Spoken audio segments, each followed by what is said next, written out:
الله الوكيل اللي ما هيشترك في قناتي على اليوتيوب الكورة مع الحمصاني لا أفجر الكوكب. السلام عليكم. تعالى يا سيد، تعالى. دي الحالات يا سيد اللي حضرتك بتتكلم فيها وتقعد تفتي فيها كده. انت قاعد بتتفرج مع اصحابك بقى تقول لهم ده انا اصلا كنت دفعة كلينا، بس انا رحت فن صناعي وهو دخل تحكيم بقى.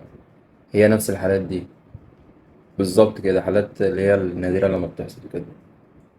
تعال نشوف الحالة كده ونشوف ايه الصح بتاعها والقانون بيقول ايه فيه. حالة اهي، دي حالة تسلل لكن نادرا لما بتحصل. هاجم، لعب، قام رفع تسلل. ليه التسلل بقى؟ بص عليها تاني. كرة اتلعبت،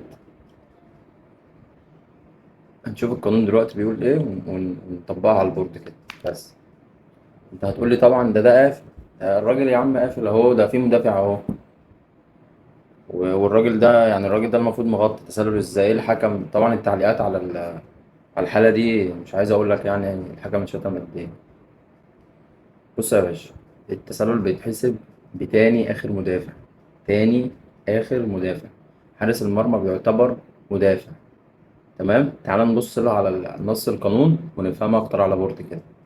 انت شايف الحالة؟ ده لاعب اهو مش حارس، الحارس مش موجود في المرمى. الحارس كان بيلعب ركنين. النص بيقول ايه؟ لا يعتبر التواجد في موقف تسلل مخالف. بيقول لك يعتبر الحارس اللاعب متسلل امتى؟ نقرأ الجزء ده كده.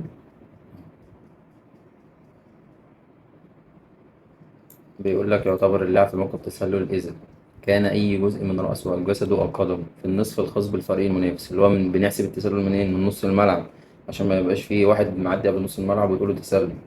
تمام، باستثناء خط المنتصف، اللي هو لو على خط المنتصف خلاص ما تحسبش تسلل. كان جاي أي جزء من رأسه أو جسده أو قدمه أقرب إلى خط مرمى الفريق المنافس، يعني الناحية التانية. الملعب عندي أهو، هو جزء من رأسه وجسده وقدمه أي حاجة أقرب الناحية التانية إلى خط مرمى الفريق المنافس من الكرة. يعني ما يبقاش هو سابق الكرة، لا يبقى ورا الكرة. والمنافس قبل الأخير. المنافس إيه؟ قبل الأخير. دي متعدلة، كانت الأول مكتوب وآخر ثاني مدافع، كانت مكتوبة آخر تاني مدافع الأول. لا دي متعدلة، لأن الحارس اسمه في القانون اسمه مدافع أو لاعب، ما اسموش حارس مرمى في نص القانون. فراح معدلها وكاتب إيه؟ المنافس قبل الأخير.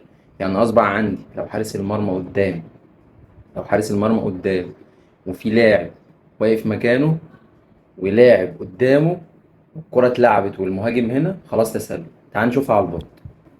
بص يا معلم، الكرة اهي. تمام، الراجل ده حارس مرمى اهو، خلينا نغير لونه. ده حارس مرمى اهو، الراجل ده هنا. حارس المرمى ده بعيد وده بيغطي مكان حارس المرمى. تمام، والراجل ده هنا. الراجل ده معاه الكورة في الحتة دي اهو، وده بيضغط عليه كده وده جه هنا. ها، حارس المرمى اهو. لو الكرة اتلعبت له كده وهو في المكان ده تسلل. الكرة اتلعبت له وهو في المكان ده تسلل، مفيش كلام. هتتلعب كده تسلل. ده طلع من هنا وراح هنا وعدى الراجل ده كده عداه، تسلل. اتلعبت كده هتتحسب برضو تسلل. الا لما يكونوا اتنين. عايز بقى ما يحسبش تسلل، يبقى الراجل ده هنا كده يبقى في اتنين ايه؟ منافسين. ايا كان بقى، اتنين دول من ضمنهم حارس المرمى ماشي، يبقى دي اتنين. من ضمنهم هما لاعبين وحارس المرمى قدام برضو ماشي، المهم يكونوا اتنين منافسين. فهمت يا سيد؟ ما تشتمش الحكام تاني بقى.